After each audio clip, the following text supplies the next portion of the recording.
இயேசு கிறிஸ்துவை சிலுவையில் அறைந்து அவரை நிந்தித்த பெரிய கூட்டம் ஒன்று இருந்தபோது மறுபக்கத்தில் அவர் மேல் அன்பாக இருந்த ஒரு சிறிய கூட்டம் வேதனையோடு இருந்தது.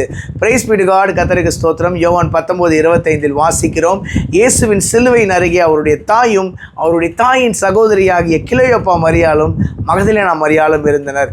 அப்பொழுது இயேசு கிறிஸ்து சிலுவையில் தம்முடைய திருவாயில் மலர்ந்த 3வது வார்த்தை தம்முடைய தாயாகிய மரியாளை பார்த்து, ஸ்திரீயே அதோ உன் மகன், தம்முடைய சீஷனாகிய யோவானை பார்த்து அதோ உன் தாய் என்று சொன்னதாக நாம் வேதத்தில் பார்க்கிறோம்ல.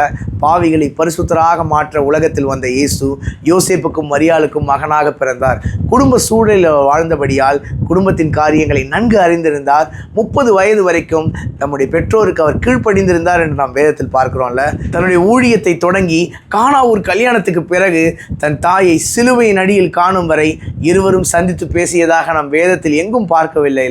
பிதாவின் சித்தத்தை செய்வதையே இயேசு முழு மூச்சாக கொண்டிருந்தார். மறுதலித்து போன பேதுருவுக்கு சபையை கட்டுகிற பொறுப்பை கொடுத்தவர் தன்னுடன் அன்பாயிருந்த சீஷனுக்கு தன் தாயை பராமரிக்கும் வேலையை கொடுத்தார்ல. உன் தகப்பனையும் தாயையும் கனம் பண்ணுவாயாக என்ற நியாயப்பிரமாண கட்டளையை சிலுவையின் மரண பரியந்தம் இயேசு கை கொண்டார்ல. நாம் நம்முடைய பெற்றோரை, நம்முடைய அப்பா அம்மாவை நேசிக்கிறோமா? அவர்கள் மேல் அன்பாக இருக்கிறோமா? இந்த லென்த் நாட்களிலும் நமக்கு தேவன் தந்த நம்முடைய பெற்றோரை நேசிப்போம். தேவன் நம்முடைய வாழ்க்கையில் பெரிய காரியங்களை செய்வார்.